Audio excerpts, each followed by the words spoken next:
Brought to you by TechnoSpark 20 series smartphones.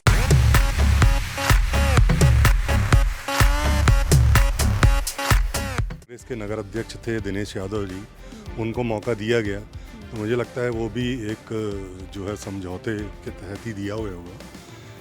वो कोई मतलब प्रथम चॉइस के प्रत्याशी तो नहीं रहे होंगे। दूसरी बात यह है कि अब जैसे आप देखिए कि जीतू पटवारी को अध्यक्ष बनाया गया। जीतू पटवारी को ऐसे वक्त पे अध्यक्ष बनाया गया जब लोकसभा का चुनाव बिल्कुल सामने है। ऐसी परिस्थिति में ना तो वो दौरा कर पाए हैं, ना वो अपनी टीम बना पाए। नहीं, कांग्रेस का भविष्य ठीक रहेगा यहाँ। 29-0 तो होगा नहीं, बिल्कुल नहीं होगा। ये बीजेपी को भी अच्छे से मालूम है कि ये नहीं होगा। नमस्कार, आप सभी देख रहे हैं एमपी तक और मैं हूं आपके साथ आकांक्षा ठाकुर। एमपी तक की मौजूदगी जबलपुर में है। जबलपुर जहां पर आपको बता दें कि बीजेपी से जहां आशीष दुबे प्रत्याशी है, वहीं कांग्रेस से दिनेश यादव प्रत्याशी है। दोनों के बीच में मुकाबला है और जबलपुर और मध्य प्रदेश की नब्ज अगर कोई अच्छे से जानता है राजनीति को लेकर तो वो है जबलपुर के पत्रकार। और ऐसे ही कुछ वरिष्ठ पत्रकार हमारे साथ इस वक्त मौजूद हैं। हम उनसे बात करेंगे और जानेंगे कि आखिर जबलपुर और मध्य प्रदेश की राजनीति, लोकसभा चुनाव वो कैसे देख रहे हैं, अपने अपने जीत के दावे जो हैं बीजेपी कांग्रेस के उसको वो कहाँ पा रहे हैं। सर, आपसे मैं शुरुआत करूंगी और जबलपुर से ही शुरुआत करते हैं। लगातार यहाँ से बीजेपी के ही सांसद रहे हैं। विधानसभा चुनाव में करारी हार कांग्रेस को मिली। क्या लग रहा है इस लोकसभा चुनाव क्या होगा? लोकसभा चुनाव में भी विधानसभा के चुनाव जैसी ही परफॉर्मेंस जो है बीजेपी रहेगी, ऐसी उम्मीद है। और एक समय तो स्थिति ये थी कि कांग्रेस के लिए कैंडिडेट सिलेक्ट करना भी यहाँ बड़ा मुश्किल हो गया था। अंततः जो कांग्रेस के नगर अध्यक्ष थे दिनेश यादव जी, उनको मौका दिया गया तो मुझे लगता है वो भी एक जो है समझौते के तहत ही दिया हुआ होगा। वो कोई मतलब प्रथम चॉइस के प्रत्याशी तो नहीं रहे होंगे। और बीजेपी ने कैंडिडेट पहले ही चेंज कर लिया था, क्योंकि जो 4-5 बार से जो सांसद चले आ रहे थे राकेश सिंह जी, उनको विधानसभा चुनावों में लड़वा करके और ये सीट पहले ही इस हिसाब से वैकेंट कर ली थी कि जो सांसद का जो एंटी इनकम्बेंसी फैक्टर होता है, कम से कम वो फैक्टर चुनावों पे असर न डाल सके। और उस हिसाब से बीजेपी की तैयारी जो है वो पर्याप्त रही। और आशीष दुबे जी जो कैंडिडेट हैं वो भी भाजपा के ग्रामीण के अध्यक्ष रहे हैं। तो मुझे लगता है कि जो परफॉर्मेंस बीजेपी की विधानसभा चुनाव में रही है, लगभग वही परफॉर्मेंस इस बार लोकसभा चुनावों में भी होने वाली है। जी, कई नेता खासतौर पे महाकौशल से और जबलपुर से हाल ही में कांग्रेस के बीजेपी में गए हैं। डेंट बहुत बड़ा कांग्रेस को लगा है। कहाँ पर कांग्रेस पीछे रह जा रही है चुनावों में? देखिए, जहाँ तक कांग्रेस की बात है, मुझे लगता है कि कांग्रेस का जो शीर्ष नेतृत्व है वो बहुत ज़्यादा दिग्भ्रमित है। वो किसी चीज़ पे निर्णय नहीं ले पा रहा और यही कारण है कि लगातार जो बड़े बड़े नेता हैं कांग्रेस के, वो दामन छोड़ कर भारतीय जनता पार्टी का दामन थाम रहे हैं। उसके पीछे एक दूसरा कारण भी ये है, जो मुझे लगता है सबसे बड़ा कारण ये है कि पिछले लंबे अरसे से कांग्रेस सत्ता में नहीं है और आगे भी जैसी परिस्थितियां दिख रही हैं उसमें 5-7-10 साल हो सकता है कि कांग्रेस सत्ता में ना आए। तो जो राजनेता होता है वो हमेशा सत्ता के साथ रहना चाहता है। आपने देखा होगा कि पिछले विधानसभा में जब ये नैरेटिव चल रहा था और जो सर्वे आ रहे थे कि मध्य प्रदेश में कांग्रेस की सरकार बनने वाली है, तो तमाम भारतीय जनता पार्टी के नेता कूद के कांग्रेस में शामिल हो गए थे। तो ये उनकी मनोवृत्ति है। राजनीति का जो स्तर आज की तारीख में है, जिसमें हर व्यक्ति सत्ता की लालच में रहता है और सत्ता की मलाई खाना चाहता है, इसलिए इस तरह की चीज़ें हो रही हैं। दूसरी बात यह है कि अब जैसे आप देखिए कि जीतू पटवारी को अध्यक्ष बनाया गया है। जीतू पटवारी को ऐसे वक्त पे अध्यक्ष बनाया गया जब लोकसभा का चुनाव बिल्कुल सामने है। ऐसी परिस्थिति में ना तो वो दौरा कर पाए हैं, ना वो अपनी टीम बना पाए। उसी तरह का जो मामला था वो जबलपुर नगर अध्यक्ष के लिए भी था। बिल्कुल ऐन वक्त पे उन्होंने जबलपुर नगर अध्यक्ष तय किया, जबकि काफ़ी समय पहले जो जगत बहादुर सिंह अन्नू थे, जो महापौर थे और नगर अध्यक्ष भी थे, वो पार्टी छोड़ के भारतीय जनता पार्टी में शामिल हो गए। तो ये जो कांग्रेस की जो शीर्ष नेतृत्व की कमजोरी है, वो कहीं ना कहीं कांग्रेस को परेशान भी कर रही है और लोगों को भी दूर कर रही। ठीक है, वो जो मुद्दे उठा रहे हैं इसमें कोई संदेह की बात नहीं है कि जो उनका इंडी गठबंधन है वो जिस तरह के मुद्दे उठा रहा है, चाहे वो बेरोजगारी हो, चाहे वो महिला सुरक्षा हो, चाहे आपकी महंगाई का मुद्दा हो, पेट्रोल डीजल की कीमतों का मुद्दा हो, लेकिन जो जिस तरह से धार्मिक ध्रुवीकरण भारतीय जनता पार्टी ने किया है और जो रामलला का प्राण प्रतिष्ठा का मसला था, जिसमें भारतीय जनता पार्टी ने पूरा श्रेय खुद ले लिया, जबकि ये निर्णय तो सुप्रीम कोर्ट के माध्यम से हुआ था, लेकिन वो चूंकि बहुत लंबे समय से कहती आ रही थी कि हम राम मंदिर बनाएंगे, और उस निमंत्रण को कांग्रेस ने ठुकरा के मुझे लगता है कि बहुत बड़ी ऐतिहासिक भूल की है, क्योंकि राम के प्रति लोगों में अगाध श्रद्धा है। और आप देखिए कि पिछले 1-1.5 महीने में करीब 1 अरब लोगों ने वहाँ पर दान किया है, राशि दान की है। तो ये कहीं ना कहीं कांग्रेस को सोचना चाहिए कि हम किस तरफ जा रहे हैं। अगर आप धारा के विपरीत बहोगे तो खड़े होगे तो निश्चित तौर पे बह जाओगे। जी बिल्कुल, धारा के विपरीत खड़े होंगे तो बह जाएंगे। एक सीट अभी फिलहाल कांग्रेस के कब्जे में है, छिंदवाड़ा। कमलनाथ और नकुलनाथ को लेके 3 दिन का लंबा एक प्रकरण चला, जिसमें वो बीजेपी में जा रहे हैं, ऐसी बातें चली। और अभी हम देखें तो काफ़ी गहमा गहमी छिंदवाड़ा में भी नज़र आ रही है। बीजेपी मिशन 29 लेके चल रही है। कांग्रेस के नेता जो हैं वो 2, 3, 4, 5, कभी कभी 13 सीट भी बोल देते हैं कि हम लेकर आ जाएंगे।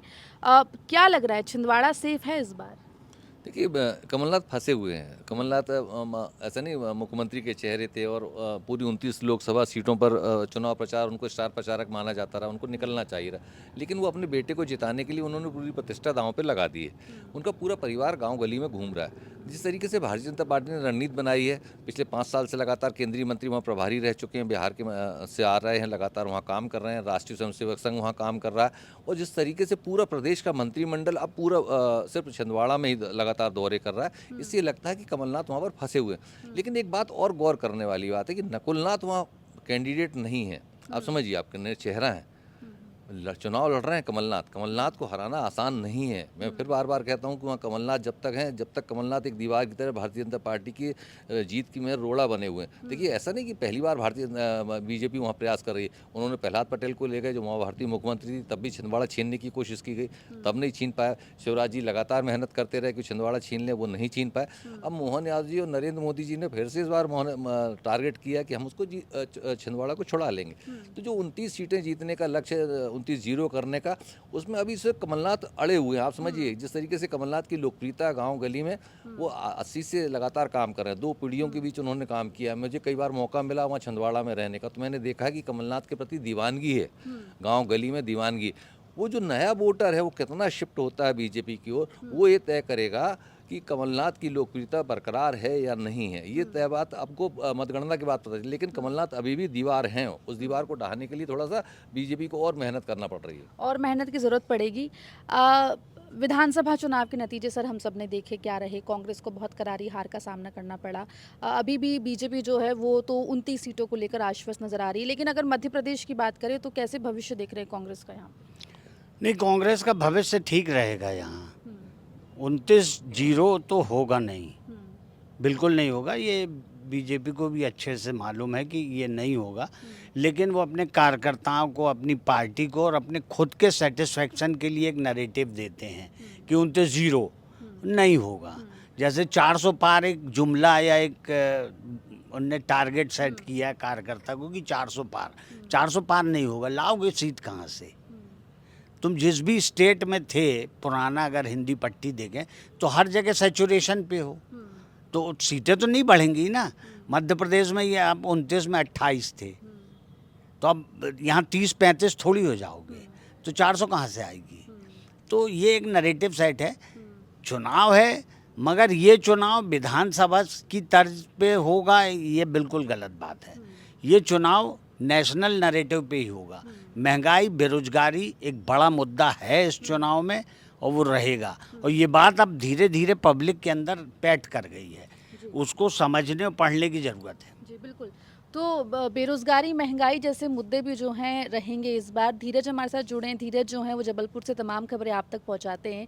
धीरज, जनता को कैसे देख रहे हैं? जब बीच में जाते हैं जनता के, पूछते हैं उनसे कि क्या कहाँ की हवा चल रही है, तो क्या बताते हैं? यहाँ जो कैंडिडेट है वो कैंडिडेट की बात ही नहीं होती। वहाँ जो भी बात हो रही है मोदी को लेके बात हो रही है कि मोदी जी है तो मुमकिन है, मोदी है ने विश्वास है, ये बातें करते हैं। चाहे वो बीजेपी के कार्यकर्ता हो या नेता हो, वो मोदी पे चुनाव लड़ रहे हैं। आशीष दुबे वास्तव में तो संगठनात्मक कई पदों पे रहे हैं, पर यहाँ पे जो भी बात होती है, या आशीष दुबे भी कहते हैं कि मोदी है इसलिए चुनाव जीत रहे हैं। तो कैंडिडेट वर्सेस कैंडिडेट तो चुनाव है नहीं यहाँ पे। और 96 से आज तक 30 सालों से अभी तक भारतीय जनता पार्टी का कब्जा होने के कारण अभी भी ये नहीं लग रहा, क्योंकि जिस तरह का माहौल दिख रहा है कि कार्यकर्ता कांग्रेस के धरातल पे नहीं है, कोई भी प्रचार करते ही नहीं दिख रहे हैं कि आप ऊर्जा के साथ प्रचार कर रहे हो, कुछ कर रहे हैं। कैंडिडेट अकेला मेहनत कर रहा है। जो विधायक हार गए, जो 4 सीटें थी, जो विधायक हार गए, वो भी मैदान पे नहीं दिख रहे। सिर्फ जब डिबेट होगी जब दिख जाएंगे या बैनर पोस्टर पे दिखेंगे, पर धरातल पे कहीं नहीं दिख रहे हैं। वहीं भारतीय जनता पार्टी बूथ स्तर तक कार्य कर रही है, तो मुझे लगता है भारी अभी बीजेपी ही है। बीजेपी भारी। और एक जो बात धीरज ने कही उस पर मैं सर आपसे रिएक्शन लेना चाहूँगी कि मोदी मैजिक और मोदी लहर क्या आपको 2024 में भी दिख रही है? जैसे 14 में दिखी थी, हमें 19 में दिखी थी, 24 में क्या लग रहा है, मोदी लहर है? पिछली बार से भारी है। 2014 में मोदी जी जब पहली बार चुनाव लड़े थे, उस समय तो कोई मोदी जी का ऐसा ट्रैक रिकॉर्ड नहीं था राष्ट्रीय स्तर पे। भले ही वो गुजरात के मुख्यमंत्री रहे थे 12 साल, बट राष्ट्रीय स्तर पे मोदी जी का चेहरा इतना प्रभावी नहीं था आज की तुलना में। और 2019 में ये संभावना व्यक्त करी जा रही थी, जितने भी राजनीतिक पंडित थे उनका कहना था कि बीजेपी को बहुमत नहीं मिलेगा और बीजेपी 272 का जो बहुमत का आंकड़ा है उससे कहीं कुछ कम पे सिमट जाएगी। लेकिन जब रिज़ल्ट आया तो रिज़ल्ट बिल्कुल अप्रत्याशित थे। बीजेपी अकेले, मतलब एज ए पार्टी बीजेपी को 303 सीटें मिली, जो कि बहुमत से 29 सीटें ऊपर थी। और बीजेपी गठबंधन को जो है वो 330 सीटें मिली। तो इस बार भी जो है वो उन्होंने 400 पार का नारा दिया है। जैसे हमारे अग्रज काशीनाथ जी ने कहा कि वो एक जुमला है और वो नैरेटिव सेट किया गया है। और अगर वो नैरेटिव ही है तो बीजेपी नैरेटिव सेट करने में कांग्रेस से कोसों आगे है। जो भी बीजेपी नैरेटिव सेट करती है, जो भी पिच बीजेपी तैयार करती है, वो बाकी की जितनी राजनीतिक पार्टियां हैं, जितने राजनीतिक नेता हैं, उनको मजबूर कर देती कि वो उसकी पिच पे आके खेलें। और हर बार की तरह इस बार भी यही स्थिति है कि चाहे वो राम मंदिर हो, चाहे वो धारा 370 का मुद्दा हो, यहाँ तक कि भ्रष्टाचार का जो मुद्दा है, वो जिसके ऊपर की पहले बात करते थे लोग कि भाई भ्रष्टाचार के मुद्दे के ऊपर में चुनाव क्यों नहीं होता, इस बार बीजेपी जो है या मोदी जी जो हैं वो भ्रष्टाचार के मुद्दे पे लोगों को ताल ठोक के आमंत्रित कर रहे हैं कि आइए भ्रष्टाचार के मुद्दे पे चुनाव लड़िए। तो बीजेपी नैरेटिव सेट करने में तो माहिर है और उसका कोई मुकाबला नहीं है। तो बीजेपी ने, या यूँ कहें कि ये जो वर्तमान बीजेपी का नेतृत्व है मोदी और अमित शाह जी का, उन्होंने जो है पूरे हिंदुस्तान का, जो भारत का जो इलेक्शन है, जो विशेष तौर पे जो लोकसभा का इलेक्शन है, उसको उन्होंने जो है वो प्रेसिडेंशियल फॉर्म ऑफ इलेक्शन में कन्वर्ट कर दिया है। तो अब जो है वो एक ही आदमी होता है और उसके पीछे सारे लोग वोट देते हैं, और जो स्थानीय जो प्रत्याशी होता है वो उतना मायने नहीं रखता। हो सकता है कई, जैसे अभी बोला कि 29 सीट लाना शायद मुश्किल है, तो 29 सीटों में हो सकता है कई सीटों पर प्रत्याशी कुछ ऊपर नीचे हों, वो उतने सशक्त ना हों, लेकिन हर जगह बीजेपी का प्रयास यही है कि किसी भी तरह से इस इलेक्शन को जो है वो मतलब मोदी जी के चेहरे के ऊपर में लड़ा जाए और जो स्थानीय मुद्दे हैं या जो स्थानीय नेता हैं उनको गौण कर दिया जाए। और मुझे अभी तक तो बीजेपी इस प्रयास में सफल दिख रही है। और 19 तारीख को पहले चरण का मतदान होते ही साथ में जो है वो मतलब चुनाव का एक विधिवत प्रारंभ हो जाएगा। तो उसके बाद में फिर बीच में क्या परिवर्तन होता है उसकी मुझे संभावना अब कम दिखती है। जी बिल्कुल। तो वो मोदी मैजिक या फिर मोदी के चेहरे पर बिल्कुल बीजेपी चुनाव लड़ रही है, मोदी वर्सेस हु, ये सवाल हमेशा आता है। अब क्या स्थिति लग रही है आपको? नहीं, देखिए, भारतीय जनता पार्टी जिस तरह का लक्ष्य लेके चल रही है वो एक मनोवैज्ञानिक दबाव बनाती है। न केवल मतदाताओं पे दबाव बनाती है बल्कि जो उसके विरोधी लोग हैं उन पे भी दबाव बनाती है। जब आप 400 पार की बात करते हो तो मतदाता को ये लगता है कि यार जो पार्टी इतने कॉन्फिडेंस के साथ 400 पार की बात कर रही है तो उसमें कहीं ना कहीं दम तो होगा। हो सकता है कि 400 ना आए, 300 आए, 350 आए, लेकिन जब 350 आए तो निश्चित तौर पे सत्ता तो उनकी बननी है। तो एक जो मनोवैज्ञानिक दबाव है मतदाता पे कि यार उसी पार्टी की क्यों ना वोट दिया जाए। फिर उसके साथ साथ डबल इंजन सरकार का मसला है एक कि भाई राज्य में भी उसी की सरकार रहे और केंद्र में भी सरकार रहे तो निश्चित तौर पे जो राज शासन है उनको फ़ायदा मिलता। फिर एक तीसरी ताकत आरएसएस की भी है उनके साथ, जो अंदर ही अंदर काम करती है। तो जब तीन तरफ से ताकतें मिल रही हैं तो निश्चित तौर पे उसका मुकाबला, ठीक है इंडी गठबंधन अपनी तरफ से प्रयास कर रहे हैं लेकिन उनमें भी क्लैशेज हैं और उसको लेके भी कई बार इस तरह के सवाल उठे कि भाई आप अगर गठबंधन कर रहे हो जबकि आज की स्थिति में अगर तमाम लोगों को मोदी को हराना है, मतलब तो मोदी को ही हराना है। अब तो भारतीय जनता पार्टी बहुत पीछे चली गई है, अब तो भारतीय जनता पार्टी में नाम मोदी हो गया है। तो अगर मोदी को हराना है तो आपको तमाम अपने गिले शिकवे छोड़ के इकट्ठा होना चाहिए, और इकट्ठे हुए भी हैं। लेकिन कई जगह भी क्लैशेस हैं, जैसे आपके पश्चिम बंगाल में देख लीजिए आप, और कुछ स्टेट्स में देख लीजिए। तो ये जो पूरा नैरेटिव उन्होंने भारतीय जनता पार्टी ने सेट किया, जैसे 29 का संकल्प है, मध्य प्रदेश में 29 का संकल्प है। काशीनाथ ने ठीक कहा कि भाई 28 तो आपके पास है, अब एक और जीत लोगे आप 29 हो जाएंगे, 30-35 तो हो नहीं सकती। लेकिन वो इस तरह का एक दबाव बनाते हैं कि जैसे छिंदवाड़ा में आप देखिए कि उनके तमाम लोगों को जो बहुत करीबी थे कमलनाथ के, उनको अपने पार्टी में लेके कहीं ना कहीं कमलनाथ को कमज़ोर करने की कोशिश की। और ये बात सही है कि कोई वटवृक्ष है, उसकी अगर आप पत्तियां तोड़ लें या उसकी डाल तोड़ दें तो वो कहीं ना कहीं कमज़ोर हो जाता है, लेकिन उसकी जड़ कितनी मजबूत है ये देखना होगा। ठीक है कि बाकी लोग चले गए, लेकिन कमलनाथ, जैसा भी रविंद्र ने भी बोला कि कमलनाथ बहुत बड़ी दीवार है, और यही कारण है कि पूरी भारतीय जनता पार्टी उस सीट को जीतने में लगी हुई है। जी बिल्कुल। बीजेपी में कांग्रेस के नेता तो जा रहे हैं, लेकिन क्या आपको लगता है कि ये कभी बीजेपी के लिए बैकफायर करेगा? क्यों नहीं करेगा? देखिए, जो दल बदलू है उसका नेचर ही है, जब पावर के साथ जाना है तो पावर ही के साथ जाएगा, और पावर के साथ ही सत्ता के लिए जा रहा है। जैसे कांग्रेस के लोग आरोप लगा रहे हैं कि किसी को कोई खदान चला रहा है, कोई रेत का व्यापार बचाना चाहता है, कोई शराब का व्यापार बचाना चाहता है, कोई ठेके लेना चाहता है, ये तमाम व्यापारी लोग हैं जो यहाँ से वहाँ शिफ्ट हो रहे हैं। तो इस तरीके से जब ये कांग्रेस का समय आएगा या बीजेपी का बुरा समय आएगा तो भाग के उस पाले में खड़े दिखेंगे ये तमाम लोग। तो ये हमेशा से होता है कि दल बदल की जो नीति है या दल बदल की बातें हैं वो हमेशा से होती आई। देखिए, हमको एक बार और देखना चाहिए कि जब अटल बिहारी वाजपेयी चुनाव के नेतृत्व में चुनाव हो रहा था और सोनिया गांधी पहली बार विदेशी महिला का मुद्दा था, तब भी ऐसी भगदड़ मच चुकी। सगमा भाग गए थे, शरद पवार भाग गए थे, नजमा हेपतुल्ला भाग गई थी, तारिक अनवर भाग गए थे, तमिलनाडु की पार्टियाँ चली गई थी। लेकिन 2004 के चुनाव में बड़ा अप्रत्याशित परिणाम सामने आया था। अटल बिहारी जैसा महान नेता जो नेहरू जी के समय से लड़ रहे थे, उनको पराजय का मुँह ऐसे विदेशी महिला से देखना पड़ा था जो कहीं राजनीति में माना ही नहीं जा रहा था। लोग उस समय भी कह रहे थे कांग्रेस खत्म हो गई, लेकिन कांग्रेस खत्म नहीं होती थी कि कांग्रेस को लोग वोट कर रहे हैं। इस मध्य प्रदेश की विधानसभा में भी हम देखें तो 2 करोड़ से ज़्यादा वोट यदि भारतीय जनता पार्टी को, 2 करोड़ 11 लाख वोट भारतीय जनता पार्टी को मिले थे।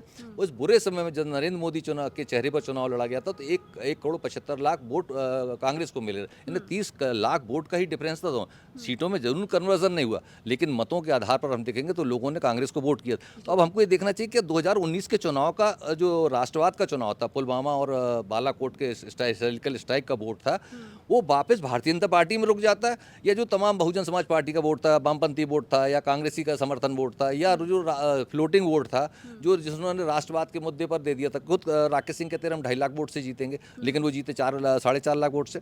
तो क्या वो तमाम वोटर जो वहाँ गया तो वो वापस आ जाएगा या वहीं रुक जाएगा, ये 2024 के चुनाव में पता चलेगा। जी बिल्कुल। सर, थोड़ा संक्षेप में, क्योंकि मौसम जो है वो ख़राब हो रहा है, लेकिन कांग्रेस के जो मुद्दे हैं या जिन संकल्प पत्र या कांग्रेस का जो है मैनिफेस्टो जो है, क्या वो लोगों तक पहुंच रहा है? क्या कांग्रेस उस तरीके से लोगों के बीच में पहुंच पा रही है जैसे बीजेपी पहुंचती है? देखिए, कांग्रेस और बीजेपी के पहुंचने या दोनों पार्टियों को जब आप स्टडी करें तो एक बात का विशेष ध्यान रखें कि बीजेपी एक कैडर बेस पार्टी है और कांग्रेस मूवमेंट की पार्टी है। उसका कभी कैडर नहीं रहा, मतलब 1885 से आज 2024 तक उसका कोई कैडर एडर होता नहीं है, वो मूवमेंट की पार्टी है। और लोग का छोड़ के जाना ये सब कांग्रेस में बहुत पुराने समय से चल रहा है। इनसे बड़े बड़े लोग जा चुके हैं, मतलब यहाँ पर नेताजी सुभाष चंद्र बोस और मोतीलाल नेहरू भी कांग्रेस छोड़ चुके हैं। तो आज जो नेता जा रहे हैं उनकी हैसियत तो इन दोनों के बराबर है नहीं, तो इनकी कोई हैसियत नहीं, उसको आप अलग कर दीजिए। लेकिन कांग्रेस नरेटिव पे खेल रही है बीजेपी के, ऐसा भी नहीं है। वो उनके पिच पर कोई नहीं जा रहा है, वो परेशान इसी बात पे हैं कि उनकी पिच पे कोई नहीं है। वो अपना नरेटिव सेट कर रहे हैं, अपनी पिच बना रहे हैं, मगर वो उस पिच पर अब बीजेपी के लोग ही खेल रहे हैं, दूसरे लोग आ नहीं रहे हैं। तो ये चुनाव बिल्कुल डिफरेंट होगा और इसमें ऐसे मुद्दे होंगे जिन मुद्दों के बारे में अभी आप चर्चा नहीं कर रहे हैं। महंगाई और बेरोजगारी ही इस चुनाव का सबसे बड़ा मुद्दा होगा और 18 से 35 का वोटर जो है वो कहाँ मूव करेगा ये देखना है। इस चुनाव का नतीजा वही डिसाइड करेगा। जी बिल्कुल, तो देखिए जैसा कि सर ने कहा कि बेरोज़गारी, महंगाई जो है वो एक मुद्दा इस चुनाव का हो सकता है, लेकिन फ़िलहाल अगर राजनीतिक पिच की बात करें तो रन ज़्यादा जो है वो फ़िलहाल बीजेपी के लगते हुए दिखाई दे रहे हैं। कांग्रेस के लिए मुश्किल मध्य प्रदेश में, देश में और जबलपुर, तीनों ही जगहों पर ख़ास तौर पे देखने को मिल रही है।